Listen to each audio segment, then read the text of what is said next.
Muy buenas tardes, que tengan todos ustedes. En esta ocasión hablaremos de 3 procesos importantes en el organismo, los cuales son hemostasia, coagulación y la fibrinólisis. La sangre necesita de mecanismos especiales para evitar hemorragias causadas por lesiones vasculares. La hemostasia consiste en una serie de procesos que mantienen a la sangre en un estado líquido cuando no hay lesión.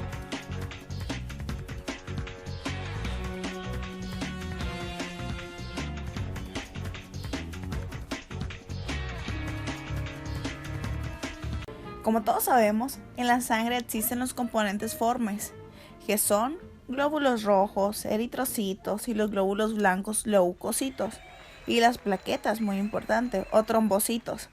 Además, existe la parte líquida, la cual es el plasma.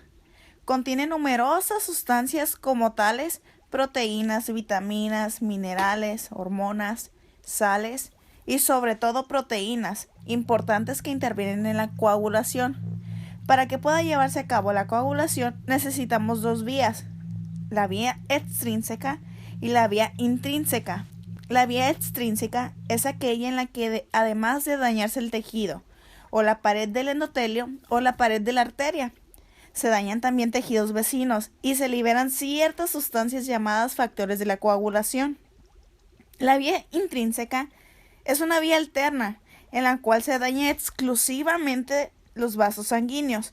En este momento se liberan varios factores de la coagulación que van a activar esta vía y que van a favorecer que a las plaquetas, al darse cuenta que se ha dañado la pared del vaso sanguíneo, empiecen a adherirse firmemente para que ella pueda evitar la pérdida de sangre y la pérdida de glóbulos rojos, al mismo tiempo que esto ocurre varias veces en las células sanguíneas.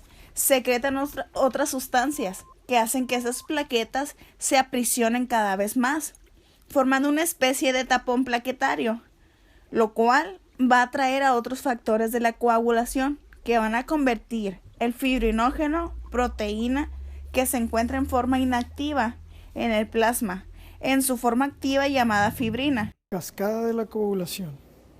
Inmediatamente después de que se produzca la lesión vascular, las primeras plaquetas llegan al lugar e inician a curar las heridas. Simultáneamente, las cascadas de coagulación, junto con sus diversos factores, se incluyen en 2 vías, la intrínseca y la extrínseca. La activación extrínseca inicia en el sitio de la lesión a través del factor tisular, que forma, junto con el factor 7A, un complejo que finalmente lidera a la activación del factor 10.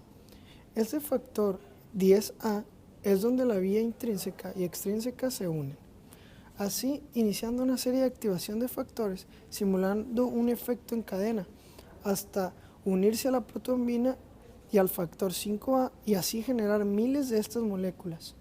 Estas moléculas van a ayudar a acomodar a la fibrina en forma de cadena y así sanar la herida a través de la formación de trombos. La trombina también activa al factor 13, que estabiliza el trombo brindándole la forma de unión cruzada. El rol central del factor 10A juega un papel principal en el proceso de coagulación, que nos lleva a la hemostasia, tanto en el modelo intrínseco como extrínseco. Una sola molécula de factor 10A cataliza la formación de aproximadamente 1000 moléculas de protrombina. Esta fibrina va a formar una especie de red muy fuerte que va a impedir que la sangre y los glóbulos rojos sigan extravasándose cada vez más.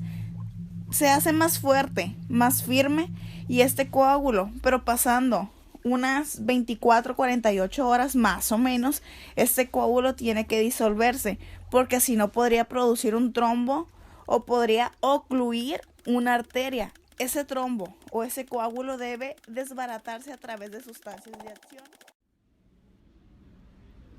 La fibrinólisis consiste en la degradación de las redes de fibrina formadas en el proceso de coagulación sanguínea, evitando la formación de trombos, los cuales son coágulos sanguíneos que permanecen en el vaso pudiendo ocasionar daños. Todas las células endoteliales, salvo las de microcirculación cerebral, tienen trombomodulina, una proteína que se une con la trombina. en la sangre circulante, esta última es un procoagulante que estimula los factores 5 y 8, pero cuando se une con la trombomodulina se convierte en anticoagulante, ya que este complejo activa la proteína C. Esta proteína activada desactiva los factores 5 y 8 y hace lo mismo con los inhibidores de activador del plasminógeno, lo cual aumenta la formación del plasminógeno. La plasmina es una enzima la cual destruye la fibrina y el fibrinógeno, generando proteínas de degeneración de la fibrina, los cuales inhiben a la trombina, que es una enzima de la sangre que cataliza la transformación del fibrinógeno en fibrina durante el proceso de coagulación. La plasmina se forma a partir de su precursor inactivo, plasminógeno, por acción de la trombina y el activador tisular del plasminógeno. También se activa con el activador del plasminógeno tipo urosinasa. Estos activadores del plasminógeno son capaces de realizar su función gracias a la inhibición de los inhibidores del activador del plasminógeno. El plasminógeno se activa en plasmina activa cuando el activador tisular del plasminógeno hidroliza el enlace entre la arginina en la posición 560 y la valina en la posición 561. La plasmina actúa sobre la fibrina creando proteínas de degradación de la fibrina, evitando la formación de tapones. La fibrinólisis para que posteriormente la pared del vaso pueda perfectamente extraer todos los restos de la fibrina, porque son fagocitados o comidos por el macrófago y también por unos glóbulos blancos llamados eosinófilos. De esta manera ocurre la reparación de cualquier daño vascular, ya sea a una arteria o a una vena. Enfermedades plaquetarias. Enfermedad de von Willebrand. Este es el trastorno hemorrágico más frecuente. El nivel normal del factor de von Willebrand es de 1 miligramo sobre decilitro.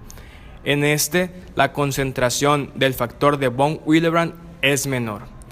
El factor de von Willebrand transporta el factor 8 y por lo tanto este factor también está disminuido. El tratamiento consiste en dar una desmopresina, que es un análogo de la vasopresina. Estimula la liberación del factor de von Willebrand por parte de las células endoteliales.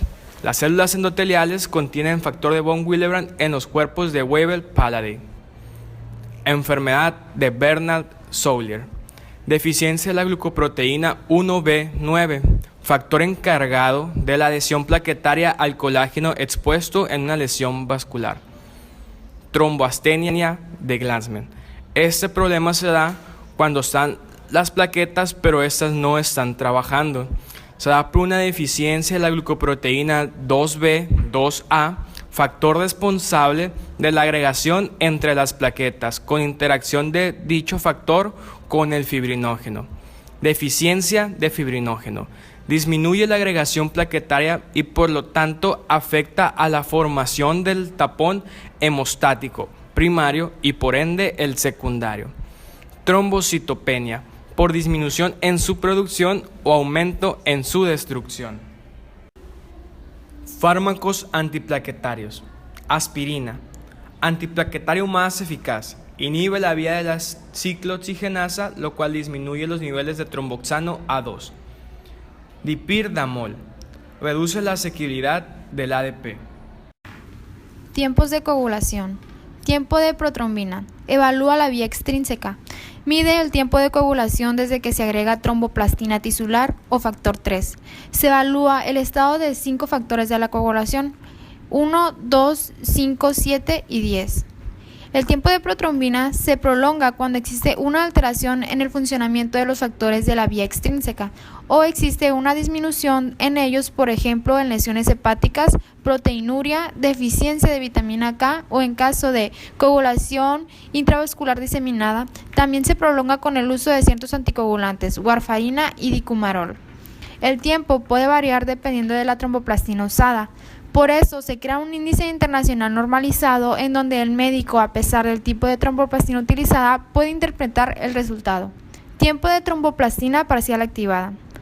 Tiempo en que aparece la fibrina después de la activación del factor 12 por un componente biológico. Se utiliza para evaluar el tratamiento con heparina, pacientes con cardiopatías graves. La dosis se ajusta para que el tiempo sea 1.5 a 2.5 veces mayor de lo normal. El tiempo de tromboplastina parcial activada debe durar de 25 a 38 segundos. Enfermedades. Hemofilia A. Deficiencia del factor 8 o factor antihemofílico. Enfermedad ligada al cromosoma X. Hemofilia B. Deficiencia del factor 9, antes llamado factor antihemofílico B. Deficiencia de proteína S. Trastorno hereditario. Aumenta el riesgo de trombosis. Antifibrinolíticos. A2 antiplasmina. Inhibe la plasmina. Esta, en la sangre, limita la lisis indiscriminada de trombos. Muchísimas gracias, espero y esta explicación haya sido de su agrado.